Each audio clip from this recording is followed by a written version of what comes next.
하나님을 떠난 사사시대라는 제목으로 말씀의 은혜를 함께 나누기를 원합니다. 이 사사시대는 한마디로 영적으로 혼란한 시대라고 말할 수 있습니다.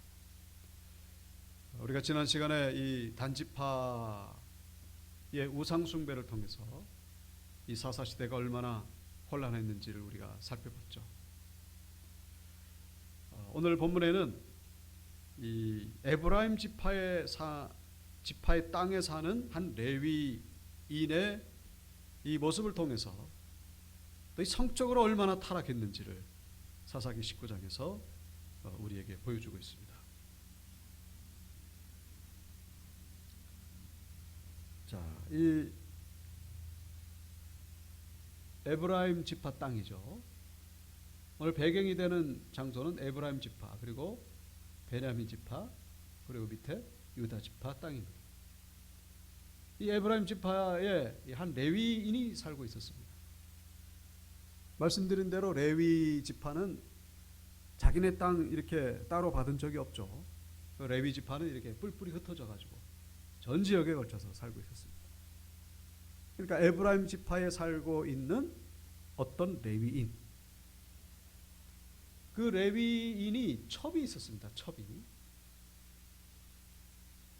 근데 그 첩이 이제 바람을 피운 거죠. 행음을 하고 이 집을 나와가지고 자기 친정으로 친정으로 간 거예요. 그 친정이 어디냐면은 이 바로 유다 지파 땅에 있는 베들레헴이라고 하는 곳. 예수님 탄생하신 그런 장소죠. 베들레헴으로 가버렸습니다. 그래서 이 레위인이 자기 첩을 다시 데리고 오려고 나귀 2마리와 그리고 하인 한 사람을 데리고 이제 유다 지파 땅 베들레헴을 향해 가게 됩니다. 말하자면은 이 처가댁이죠.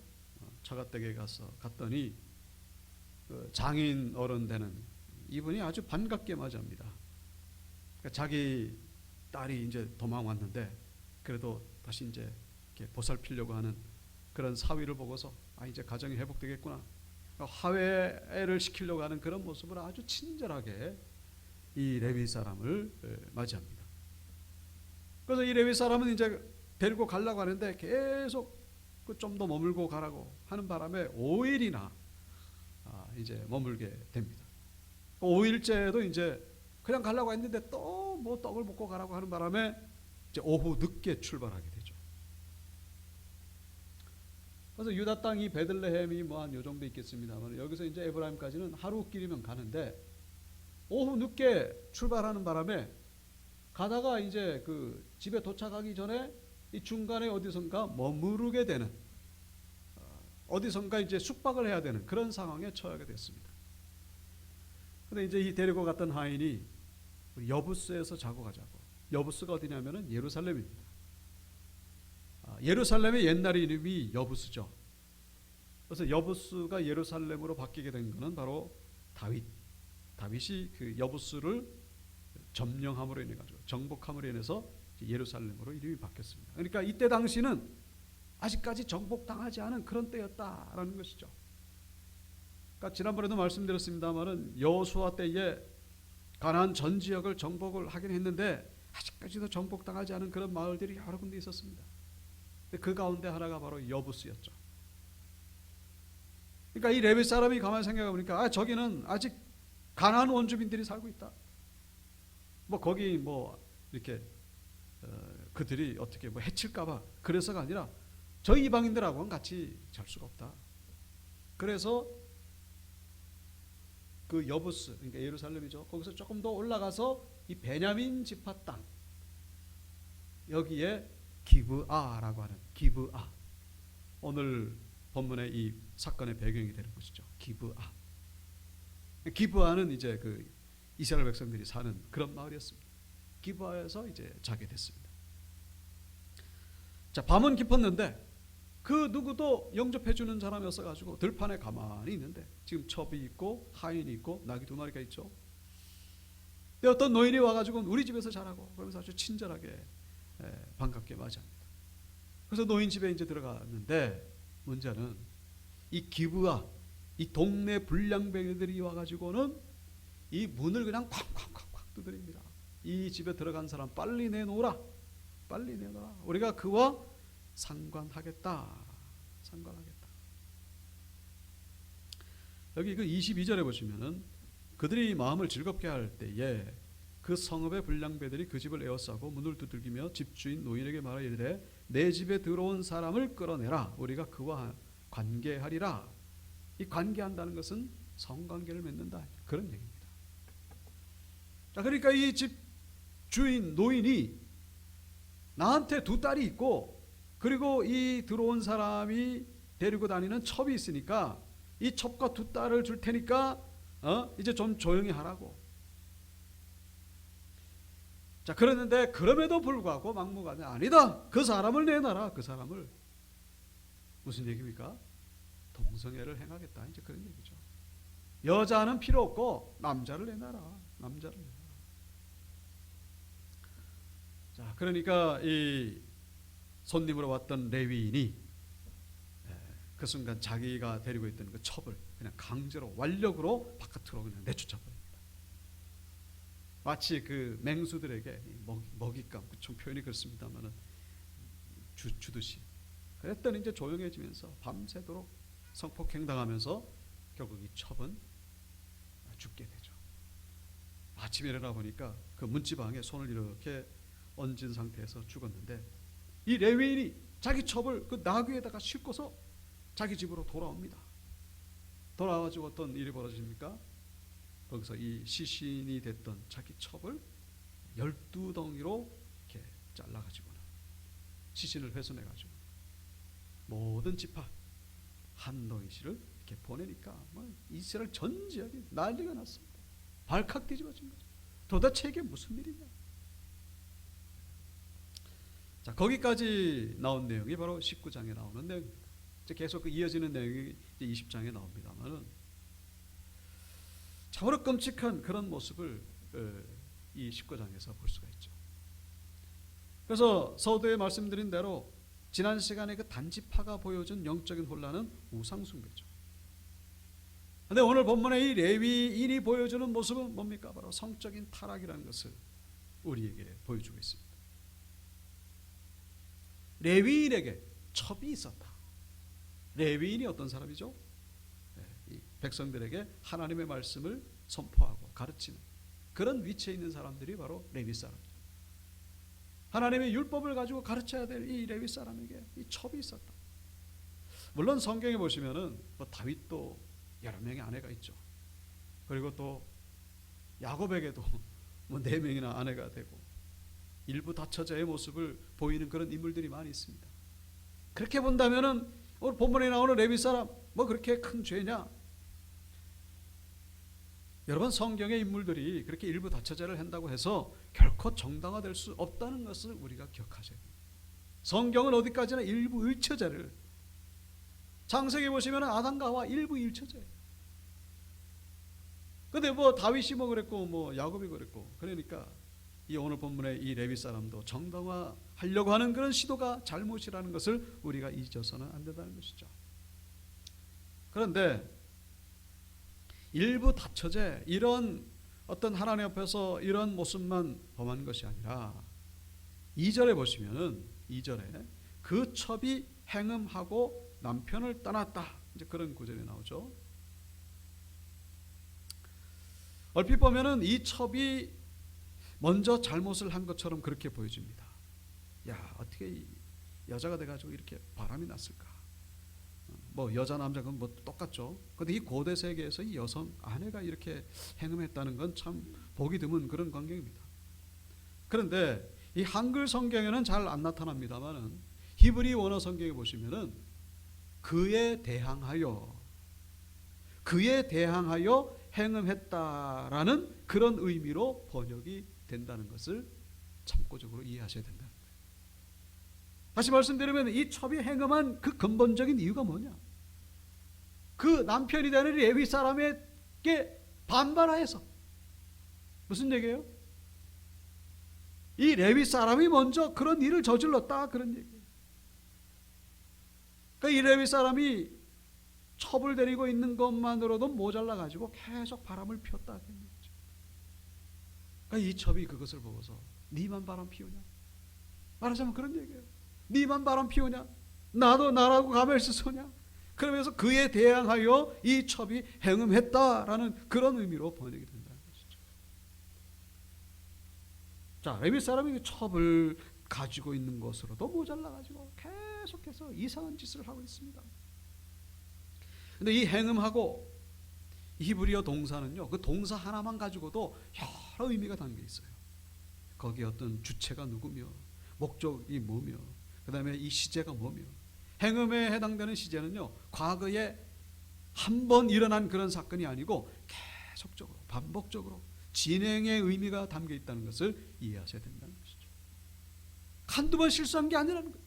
계속해서 그런 일을 저지르니까 이 첩도 거기에 좀 구절이 그렇습니다. 맞바람을 피운 그런 모습을 우리에게 보여주고 있다.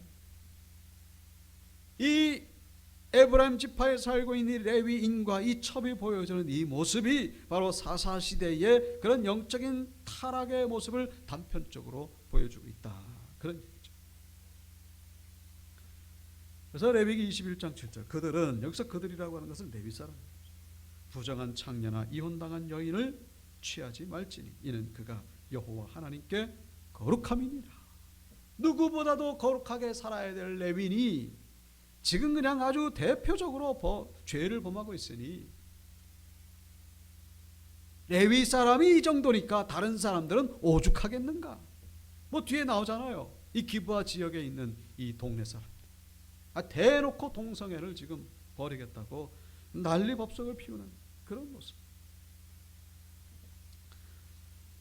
그런데 우리가 여기서 묵상할 수 있는 구절은, 이 첩이 남편을 떠났을 때에 이 레위 사람이 그 첩을 데리고 오기 위해 가지고 그 첩의 고향으로 출발을 했다라는 사실. 이것을 우리가 묵상해야 되는 이유는, 여러분, 그래도 하나님께서 이 레위 사람에게 은혜를 주신 것이 바로 이 첩을 자신의 집으로 가게끔 하셨다라는 것을 우리가 기억하셔야 된다는 것이죠. 하나님이 떼놓으신 거예요. 레위 사람으로 하여금 레위 사람답게 살도록 하기 위하여 하나님이 이 첩을 떼놓으신 건데, 그것도 모르고 그냥 이 첩을 데리고 오기 위해서 이 발걸음을 향하는 이 모습이 얼마나 어리석은지를 우리에게 보여주고 있다는 것입니다. 하나님이 떼놓으신 거예요. 하나님이 정리하신 것입니다. 하나님이 분리시키신 거예요. 이런 걸 가르쳐서 우리는 부정의 상실, 그렇게 표현합니다. 정하지 않은 것, 더러운 것, 그것이 상실된 것, 이것은 바로 우리가 경험할 수 있는 하나님의 은혜다라는 것입니다. 부정의 상실은 은혜로운 일이고, 이것은 기뻐할 일이고, 이건 좋은 일이지. 그런데 이 레위 사람은 아직도 정신을 못 차리고, 이 자기 첩이 행음해가지고 친정으로 도망간 것을 통해서 어떤 하나님의 그 거룩한 뜻을 거기서 발견했어야 되는데, 그러지 아니하고 그냥 계속해서 과거로 돌아가려고 하는, 계속해서 그 영적으로 안 좋은 상태를 계속 유지하려고 하는 이 레위인의 모습, 이것이 얼마나 어리석은 자인가를 우리에게 보여주고 있다는 것이죠. 부정의 상실. 우리가 소유하고 있는 것 가운데에 어떤 것들이 잃어버리게 되면 우리는 안타까워하고 또 슬퍼하기도 하고 힘들어하고 고통스러워하기도 합니다만은, 사실은 하나님의 시각에서 볼 때, 하나님의 섭리 가운데에 그것이야말로 부정의 상실일 수 있다라는 것을 우리가 기억해야 된다는 것이죠. 물론 정말로 소중한 것이 잃어버렸을 때 우리가 그걸 찾기 위해서 힘을 써야죠. 그렇지 않다면은 그 상황 속에서 우리는 도리어 하나님을 바라보고 하나님께 감사드릴 수 있는 믿음의 신앙인들이 되어야 됨을 본문을 통해서 우리는 묵상할 수가 있다는 것입니다. 하나님이 은혜를 주시기 위해서 데리고 가신 거예요. 그것도 모르고 그걸 다 자꾸 찾아오려고 하는 그런 모습.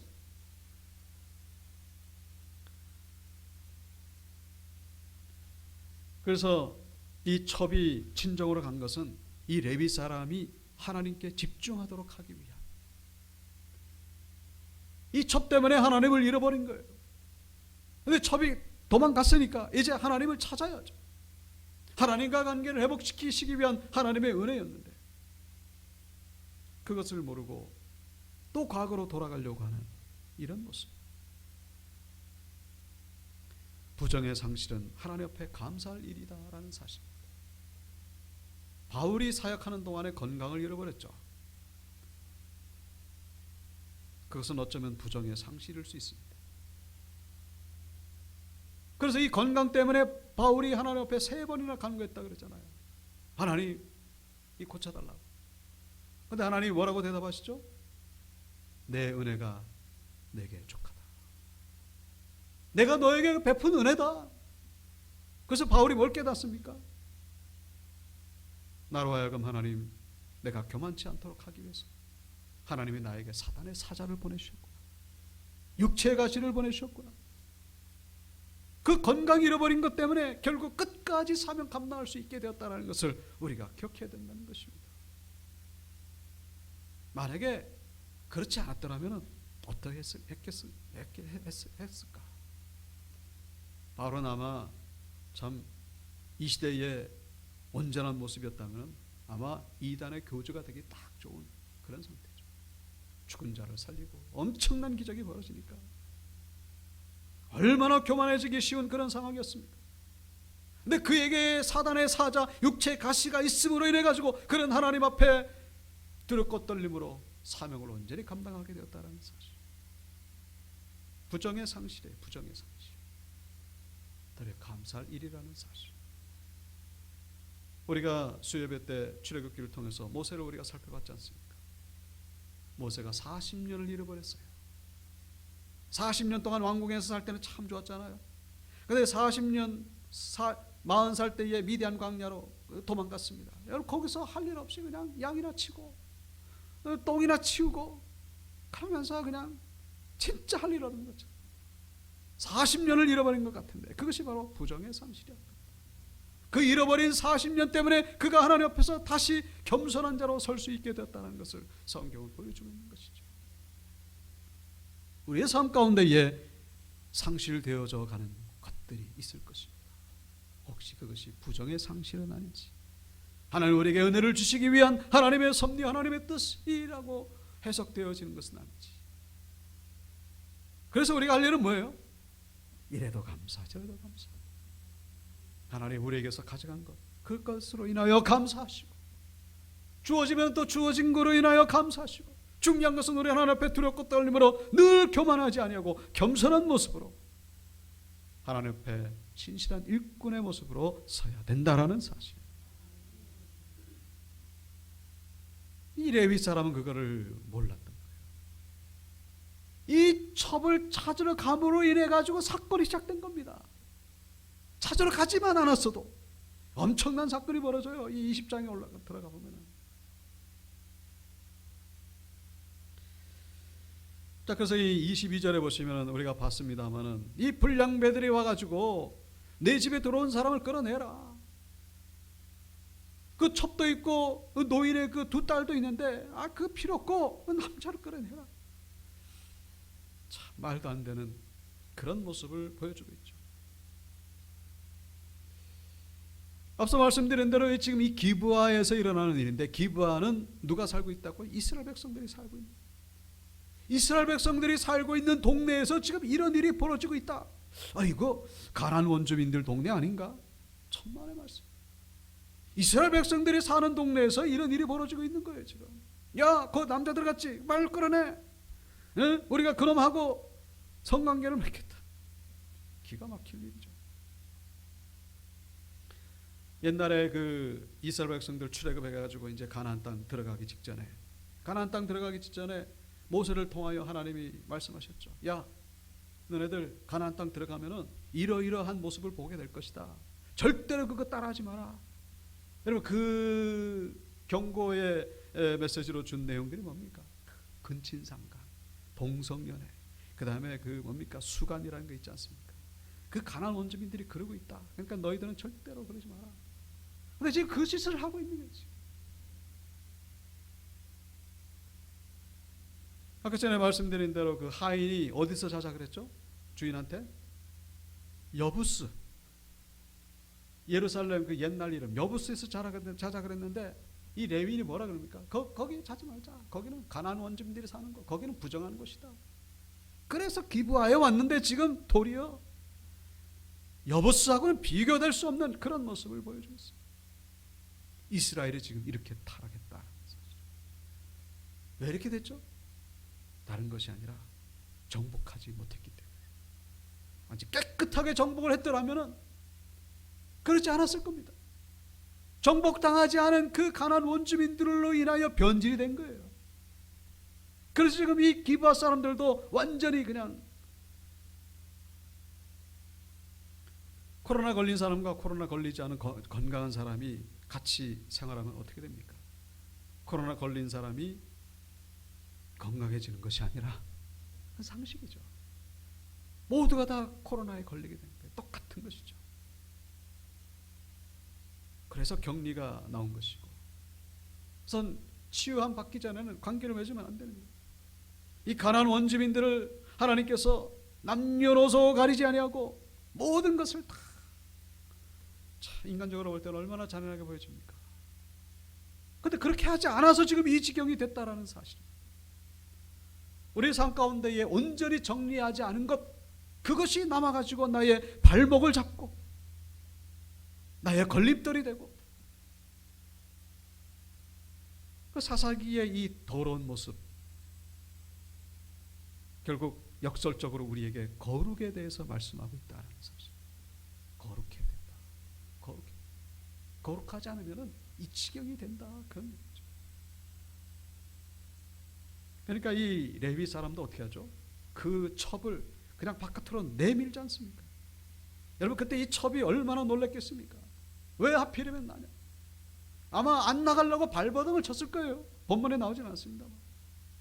왜 바깥에 내쫓겼을 때 얼마나 공포와 두려움에 빠졌겠습니까? 극단의 이기주의죠. 이 레위 사람. 찾으러 갈 때는 언제고, 자기 살라고 지금 첩을 그냥 내 던진 거예요. 맹수에게 먹이로 하는 것처럼 그렇게 집어 던지는 모습. 극단의 이기주의 모습. 그리고 나중에 집에 돌아가가지고 이 첩의 시신을 이렇게 훼손하는 참 잔인한 모습이죠. 우리가 지난 시간에 단지파의 우상숭배를 우리가 묵상했습니다만, 여러분, 이 우상숭배와 성적인 타락은요 너무나 깊은 관계가 있다는 사실. 우상숭배의 끝은요 성적인 타락이라는 사실. 성적인 타락은요 그 사회의 도덕의 맨 밑바닥이다라는 사실. 로마가 멸망하기 직전에 성적으로는요 완전히 맛이 갔어요. 표현이 그렇습니다만 완전히 그냥. 여러분, 소돔과 고모라가 왜 하나님의 심판을 받았습니까? 그 동성애잖아요. 그리고 지금 이스라엘 백성들이 들어와 살고 있는 이 가나안 땅, 이 여호수아가 결국은 정복을 했는데 그 정복 전쟁이 아니라 그건 심판이에요. 하나님의 심판. 가나안 원주민들이 왜 심판을 당했죠? 바로 이런 모습 때문에. 이런 모습 때문에. 성적인 타락은 죄의 끝단에 있다는 것이죠. 어디서부터 시작합니까? 바로 우상숭배로부터 시작해서. 그래서 로마서 1장에도 보시면은 바울을 통해서 말씀하고 있죠. 썩어지지 아니하는 하나님의 영광을 썩어질 사람과 새와 짐승과 기어다니는 동물 모양의 우상으로 바꿨느니라. 하나님 자리에 우상을 올려놨다는 거죠. 그러니까 하나님께서 어떻게 하셨다는 거예요? 그들을 마음의 정욕대로 돌아오며 내버려 두사 그들의 몸을 서로 욕되게 하게 하셨으니. 그 뒤에 나오는 구절들을 보면 이게 동성애라는 것을 누가 봐도 알 수가 있죠. 성적인 타락은 그냥 바람나고 이런 게 아니라 어떻게 저렇게 저런 지경으로 가나. 지금 사회가 그렇잖아요. 지금. 유럽의 이 동성부부를 합법화시킨 나라가 얼마나 많습니까? 대부분 기독교 국가들이에요. 이상하죠. 그 쓰나미가 지금 우리나라 대한민국에 몰려오고 있는데 그나마 지금 우리나라가 대한민국에 맡고 있어요. 그 사명을 우리 기도하는 우리 여러분들이 그 사명이 있다라는 사실을 잊어서는 안 된다는 것이죠. 최후의 보루입니다. 최후의 보루. 그래서 이 동성애가 생겨난 것은 우연이 아니고 뭐예요? 우상 숭배의 결과라는 사실을 기억하셔야 된다는 것이죠. 우상 숭배의 결과로 바로 이 동성애가 생겨났다라는 사실.